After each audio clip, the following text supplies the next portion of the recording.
Good morning, good afternoon, and good evening for another very special edition of WOWSA Live with our host, Ned Dennison. Hello, everyone. I'm the chairperson of the International Marathon Swimming Hall of Fame. It's our pleasure today to have the famous Dutch swimmer, Herman Willemse, who was in the original class of 1963 for the Hall of Fame. Herman, please say hello to everyone. Hello there. I'm very surprised to speak to the Swimming Hall of Fame. Okay. Herman, talk to us about your kind of late teens.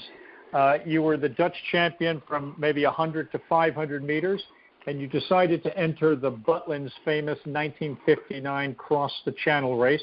How did you get this crazy idea? How did you train? Talk to us about swimming pools and canals and bicycles. Well, I was swimming amateur for about 10 years, and I was the champion of Holland in the Dutch championships for 100, 400, and 1,500 meters.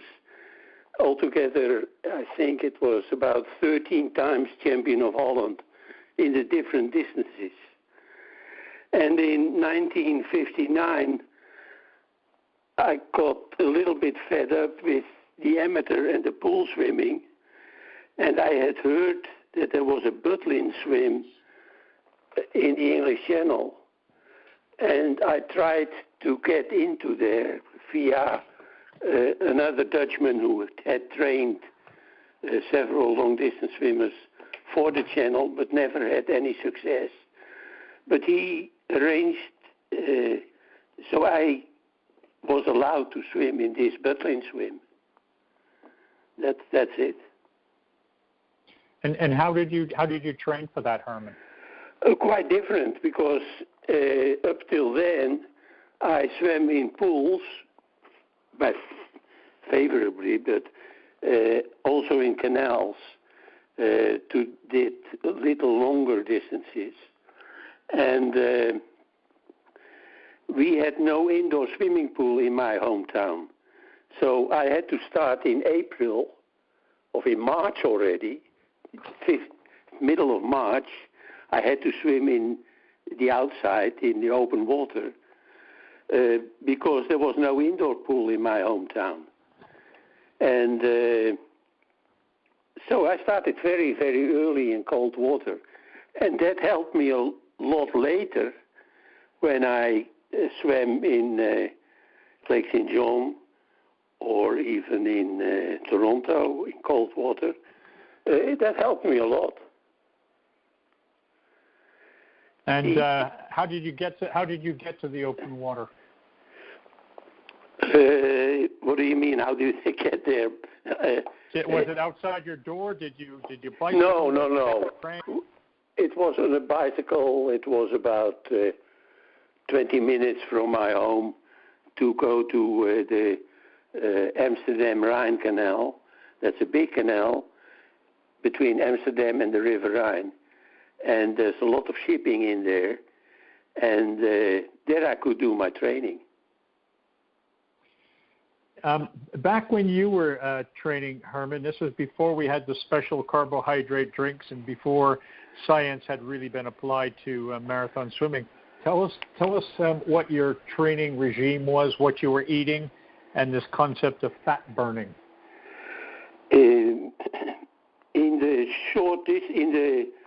When the water was a little bit warmer, I started to swim more than 1 hour, and then after 2 hours, I needed the feeding. I had the feeling that I needed the feeding, and I had learned from Greta Anderson that there was a certain kind of American food with a lot of how do you call that? I don't know. And I took that, and it was a kind of baby food, really. It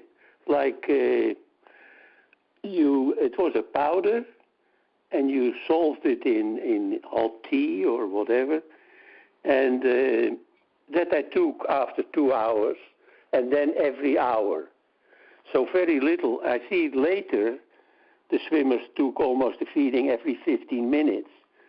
But in my case, that was not necessary because my body was used to burning fat after a couple of hours, and that resulted in a lot of peeing in the water, but because burning fat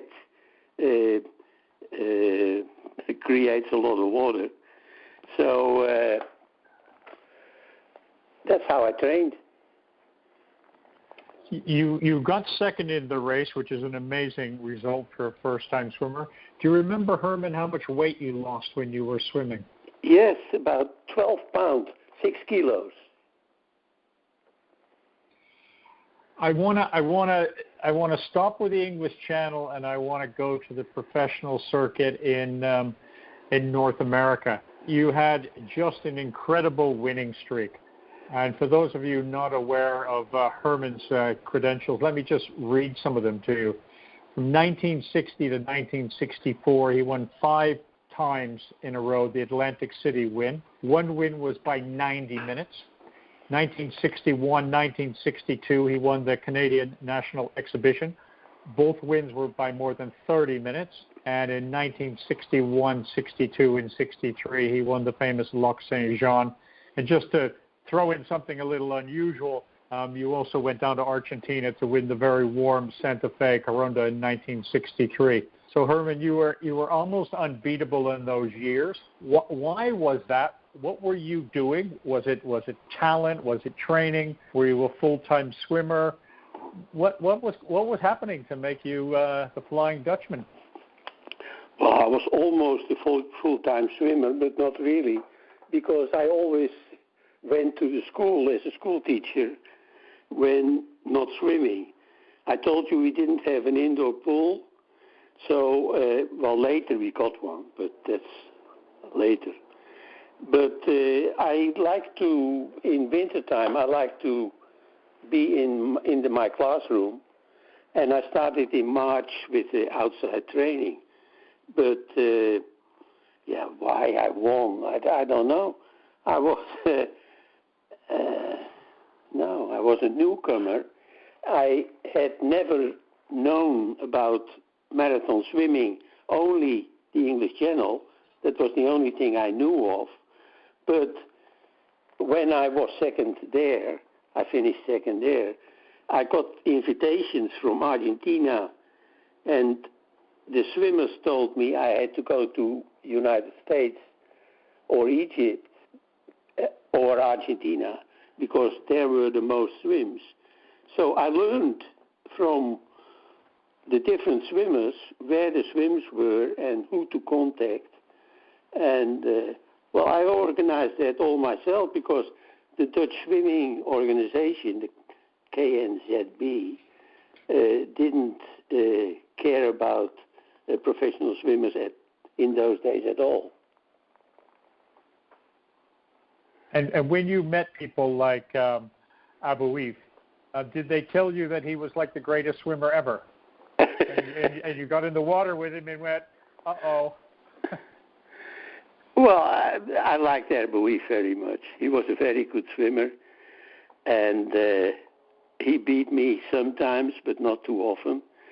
But he was a very friendly, nice guy. Most Egyptians were. In fact, I liked all the swimmers. They were helpful. They had no secrets. They told what they were eating and how they were training. And I told them how I was training and what I was eating. So, did anybody come to visit you in the Netherlands and swim in the canal with you? Carlos Larriera came a couple of times to Holland to train with me in Holland, yes. Carlos Larriera from Argentina.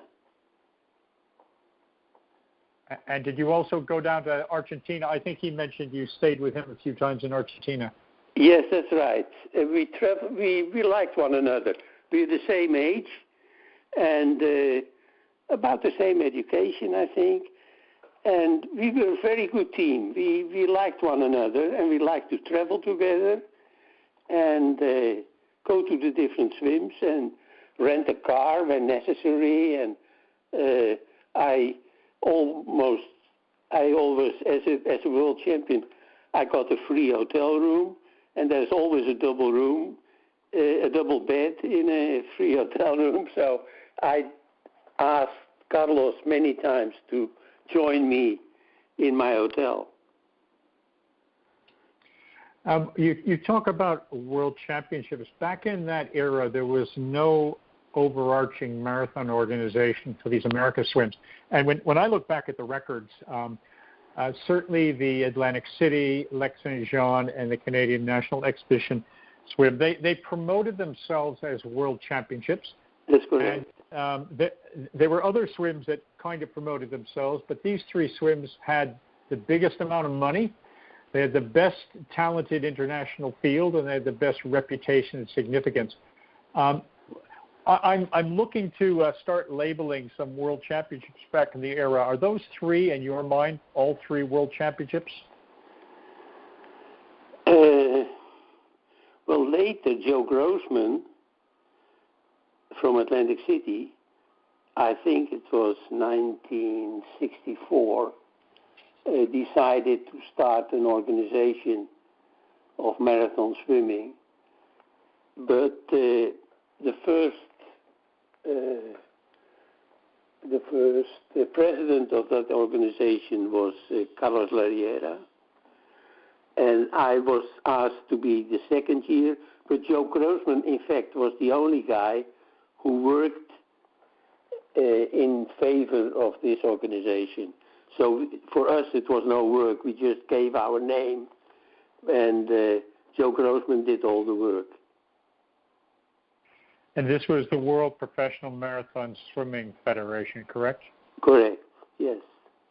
And this made a change that for once now we had an organization in the Americas that ran what I call a points-based system. So yeah, that made it. You would swim 5 or 10 swims, and depending on how you finish, you'd get points. And correct. You were declared the points champion for 1963. Yes, yes. One of the swims that fascinates people, and it unfortunately no longer happens, is the famous Le Turc 24-hour relay swim. And you paired up with the famous French-Canadian swimmer Régent Lecourcier. That would have been his home province, and you won the event in 1965 and 1966. Tell us about how you go about planning for a 24-hour relay, how it actually happened, and kind of what your experience was in those two big swims. In the beginning, Régent and I changed turns every lap, and later, when we had a comfortable lead, we swam longer. So then we went for 5 or 6 laps, I don't remember, and give the other guy a chance to warm up and rest a little bit in a tent. That's how we did it. And we spoke to Paul Asmuth, the famous American swimmer, and he told a story about one morning at 4 o'clock in the morning he was swimming with James Kegley, and I think they were doing 2 or 3 laps each, and he was just so cold he didn't appear. And made Kegley swim an extra lap. Do you have any stories like that with you and Régent, where maybe somebody was supposed to swim 3 laps and swam 2 or 4, or somebody was asleep in the tent, or did it all just work like clockwork for you two? No, it worked like clockwork, because we made at France we said, I'm going for so many laps, and we could do that all the time. Okay. Later, I was swimming in other years. I was swimming with Judith de Nijs, and then I got sick, and I had to give up. But with Régent, was no problem. We could just do our laps. Okay. After you stopped as an elite swimmer, you started coaching Johan Schanz. Yes. We hope to speak to him in an interview in a week or two. Can you tell everybody a little bit about Johan's background and how it started for you to coach him? Johan was an Olympic swimmer, I forgot the year. And he decided to stop after the Olympics. And I talked him into marathon swimming. And he liked the idea, so we started to train together. And it proved that he could, after a couple of months, he could swim for 5-6 hours. And that's long enough to try for open water swimming, I think. And you folks traveled the world, didn't you? Swimming in various events? Yes, we only went to United States together, to Canada together. And he did the other things he did by himself. Because I helped him in Canada, Lake St. John. And I forgot. There was another swim, but I don't remember. Okay. And then one of the things that we've been trying to understand is every week we seem to be speaking to another world champion Dutch swimmer. Herman, you were the first one. You were the first one of these Dutch professional swimmers that took on the world. Yeah. And you were followed by Johan and Monique Wildeschut and Irene. Yeah. And this long list. Did you have a plan? Did you leave a trail of breadcrumbs behind you, or did they all just sort of figure it out themselves? Were you the They picked it up by themselves because when I stopped swimming, I lost interest and went sailing. And I sailed around the world in 4 or 5 years, and I never thought about marathon swimming anymore. And when I came back from this sailing, there were quite a few swimmers who had tried to swim and done so, swim the channel in private attempts, and go to races. And then, who was it again? Edith van Dijk asked my wife to go with her to Argentina as her trainer, because I was asked to go to Argentina to deliver the prize money for the Santa Fe Coronda swim. And Edith thought, well, if Nell goes with him, she can be my coach in the swim. So in that way, we were involved again then, after so many years. And Maarten van der Weijden was funny too, because I wrote in my book that swimming was very popular in Argentina, and I had a picture of people standing on the bridges watching the swim go by. And I wrote in my book that this kind of enthusiasm we only know in Friesland with the 11 city skating tour for 200 kilometers. And now they call me the grandfather of Maarten van der Weijden, because he did this swim in the 11 cities in the province of Friesland. So it's all coming together. You're getting connected, and I think it was a year or so ago, the International Marathon Swimming Hall of Fame made you the second recipient of the Dale Petronich Award, which is for contributions to the Hall of Fame. Give us your view on the sport of marathon swimming today. It's very, very different. What's the positive? What are the negatives? What are the things you look at? Well, I don't ever go to swims. The only time I went to marathon swim was in Argentina, when I was invited to deliver the prize money of the prizes. But I don't really know how it's. I'm 86 now, and I lost interest in swimming more or less since I went sailing. So it's I don't know. when you were swimming, Herman, you didn't do pack swimming, if I remember right. It was you needed to stay a few meters apart. Yes, that's correct. Pack swimming, much like the Tour de France for cycling. Yeah, that's correct. I didn't want to swim close to somebody else. Other swimmers didn't mind. I remember Cliff Lumsden and Tom Park. They didn't mind at all. Réjean Lagouchère didn't mind at all.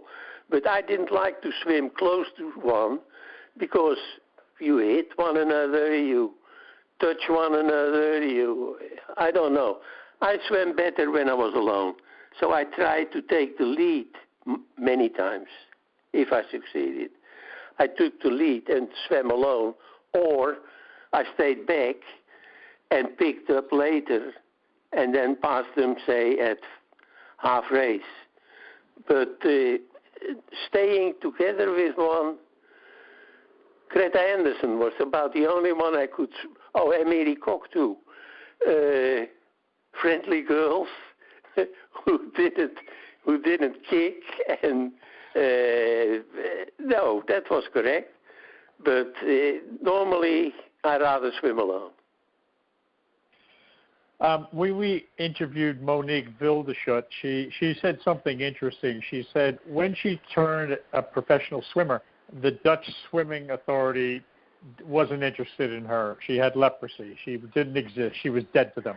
Yeah. Then when she got in the Marathon Swimming Hall of Fame and then the International Swimming Hall of Fame, and maybe the two Dutch swimmers won gold in Rio, all of a sudden now she was a Dutch swimming hero. Did something similar happen to you? Did you become part of the famous Dutch history long after you retired? Well, for some people, yes. I have a book written by a Dutchman who knew all the swimmers, and yes, I was a good swimmer in the early 60s, and those people are getting old too. So my public is an older public. Know what I mean? And final, Herman, I want to thank you very much for your time. Is there anything else you'd like to say to the swimming community? We spoke to Carlos a few weeks ago. He still has very fond memories. He said something like, "Tell Herman I still remember him cutting the grass in my garden when he stayed with me in Argentina for a month." I didn't remember that. I know that I stayed with him in his house, and that his children, who didn't speak any English, used to call me when I had to come, and they always called me the same way. They called Herman LT, because I was coming for the tea in the main house. And then he said, Herman LT, pero no te, eh? He just wanted me to come to the house. That's the thing I remember. I didn't remember cutting the grass. Well, Herman, thank you very much. Okay, you're welcome. He took the lead in this swim in Atlantic City, and he stayed in the lead for more than 3 hours, 3 or 4 hours. And I have Jorge Mendoza or Cider Gesario? No. Hang on. 170 is the... I think I can find it right away.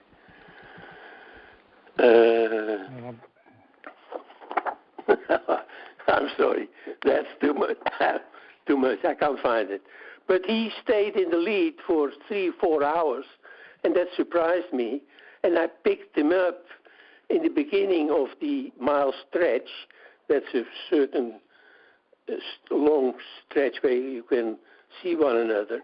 And the moment I passed him, I heard him ask to his trainer, give me a Coke. And then I decided, well, that's it, man. I'm going to get you. And he finished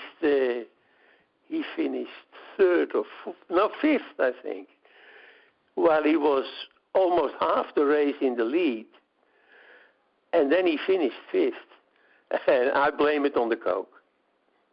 His name was George, George Mezzadra. Jorge Mezzadra. Mezzadra, yes, double Z. Yeah, Mezzadra. Yeah. Yes, that's correct. Yes, and he was a good swimmer. We were the two fastest in the field. We had trained together, and we had about the same speed.